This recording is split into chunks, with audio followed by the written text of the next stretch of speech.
2018 will be a big year. Here are the top RPGs from 2018 and beyond. Ghost of Tsushima. We heard about Sucker Punch's upcoming samurai action-adventure title Ghost of Tsushima not so long ago, and though we don't know much about it yet, we're still incredibly excited to learn more. At the recently held PSX event, Sony boss Shuhei Yoshida went into greater detail about the upcoming project, and gave us some more details on the game.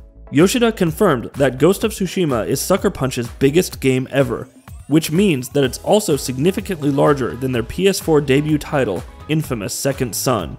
Yoshida confirmed that the game's been in development for over 2 years, but that its development is moving along nicely. He confirmed that sword fighting mechanics have already been developed, that he's tested them himself, and that they play very well in the game. System Shock 3. Otherside Entertainment's System Shock 3 will be coming roughly 19 years after its predecessor, System Shock 2, and it seems it'll be heading to consoles as well as PC. Starbreeze, which has developed Payday 2, had announced that it signed a deal with the developer to publish the game for, quote, PC and other platforms. Call of Cthulhu. Cyanide's Call of Cthulhu video game is back at last and delves into the psychological horror players can expect when dealing with Lovecraftian lore. Protagonist Detective Edward Pierce is investigating the death of an artist on Darkwater Island, Boston. As an RPG investigation title, Call of Cthulhu, the official video game, will also feature stealth mechanics. Many of the horror elements are as you'd expect: bodies that go missing, whales with strange lacerations, a reality that's quickly becoming unmade, and so on. There's something about the Great Dreamer as well. Gee, what could that possibly be? Call of Cthulhu, the official video game, is out later this year for Xbox One, PS4, and PC. CYBERPUNK 2077. CD Projekt Red knows what they're doing, and if CYBERPUNK 2077 is anything like The Witcher 3, then it'll be one of the best games ever created. It'll be set in a futuristic noir city, so think The Witcher mixed with Blade Runner, and you'll have a pretty good idea of what to expect. VAMPYR. The next game from the makers of Life is Strange is a very different kind of experience. It'll still have a great story at its core, but it's an action RPG where you play as a vampire and take to the streets. It's been wreathed in shadow for too long, and hopefully we'll get to see it in all its glory next year. Kingdom Hearts 3. Sora's journey will finally come to a close after many, many years and just as many spin-offs. But this one looks to take the cake. Disney has made some big acquisitions and released some massive films, and hopefully some of them will make it into this latest crossover adventure. Darksiders 3. After THQ went under, the fate of Darksiders was unknown, but it's coming back, and the first screenshots we've seen are promising. The saga will continue with another horseman at the helm, and the incredibly interesting world that we've come to know will only be expanded upon. A new Dragon Age. BioWare likes to play it close to the chest, and after a middling success of Mass Effect Andromeda, the studio is being rather tight-lipped about the next entry in the Dragon Age series. We have very high hopes for whatever they deliver next. Dauntless. Dauntless is a game very similar to Monster Hunter, but with more straightforward RPG gameplay, which greatly changes the flow of combat. It's still in its early stages, but once it's ready to get into the hands of gamers, we're certain it'll be something special. Monster Hunter World. The Monster Hunter series has never really gotten into the mainstream, but now is its chance. The next entry will have an even greater emphasis on multiplayer, and give us more beautiful monsters to decapitate, which is all fans of the series have ever really wanted.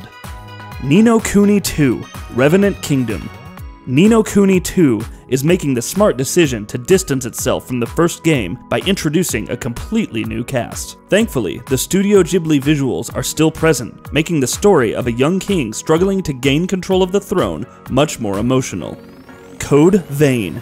There's a good reason why Dark Souls is popular, and with the series finished, it makes sense that other games would swoop in to fill the void. Enter Code Vein. In simple terms, it's essentially Dark Souls with vampires in an anime-like visual style, so it's definitely a nice change of pace.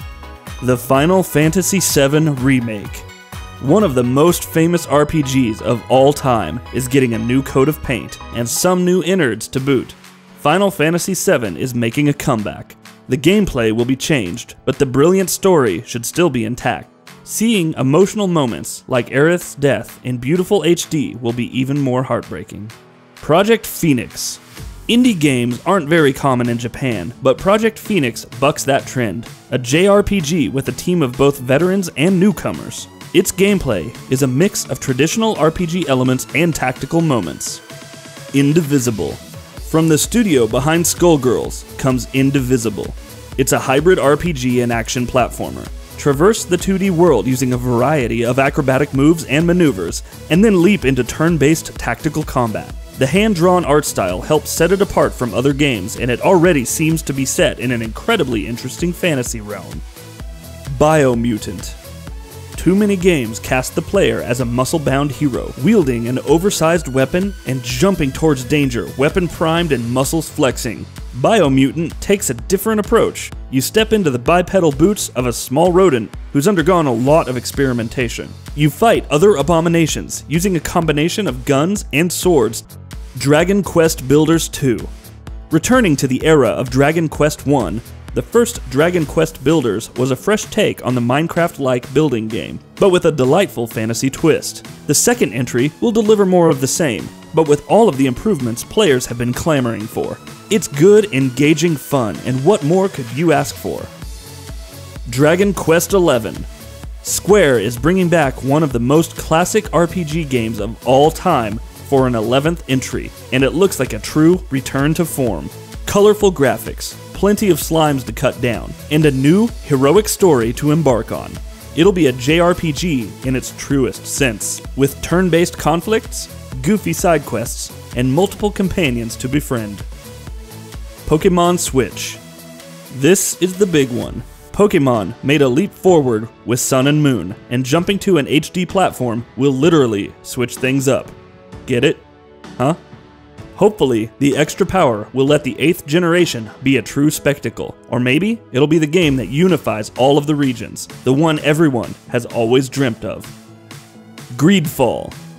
Based on the one trailer that's been released, GREEDFALL will take its unique 17th century aesthetic and wrap it in a snug blanket of fantasy. That means blunderbusses and bizarre fantasy creatures trying to reclaim nature from a society that has moved into full industrialization. It has the potential to set itself apart and be something truly special. Project Octopath Traveler.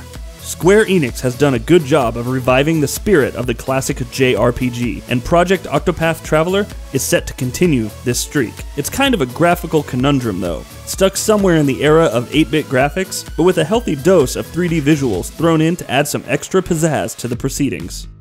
Shin Megami Tensei 5. Demons, labyrinths, death, friendship. These themes have been present in every Shin Megami Tensei game to date, and it's a safe bet that the 5th mainline game will carry on that tradition. It'll come to the Switch, which is the perfect fit for this series. It has always succeeded on portable systems, and being able to take it on the go is just an added bonus. System Shock. This classic will be reborn in 2018. The carefully crafted sci-fi world is only going to get more unnerving as it becomes more realistic. It's time to return to a world that inspired so many games that came after. Hopefully it holds up and comes together as well as we all want it to. A new Fire Emblem Switch. It's strange to think that Fire Emblem Awakening was supposed to be the franchise's last hurrah, but since the surprise success of that title, the fantasy strategy series has made a huge comeback. We know almost nothing about the series' move to the Switch, but we're certain it'll be something to see. It'll be the first HD Fire Emblem title, so expect drama and action aplenty. Final Fantasy XV on PC. When Final Fantasy XV came to consoles in 2016, it signaled a change in direction for the franchise. Gone is the active timed battle mechanic, replaced by a combat system that has more in common with the Kingdom Hearts games. It's an epic adventure, spanning an entire kingdom and pitting players against some of the most fearsome beasts in the series' history. Shin Megami Tensei Strange Journey Redux. Originally released for the Nintendo DS in 2010, this enhanced port will make its way to the 3DS in a couple of months. It'll feature the same supernatural story, perilous dungeon crawling, and bizarre monsters, but it'll also have redone graphics and improvements to several of its other systems, bringing it more in line with the recent entries in the series. Underworld Ascendant. From some of the developers behind System Shock and Ultima Underworld, Underworld Ascendant is a new, first-person RPG that transports players to a bright yet terrifying version of hell. It focuses mostly on exploration and carefully designed dungeons filled with tantalizing puzzles and plenty of skeletons to cut down. And that'll be about it for this one. If you guys like what we're doing at GamingBolt, please consider subscribing to our channel, and I'll see you guys on the next video.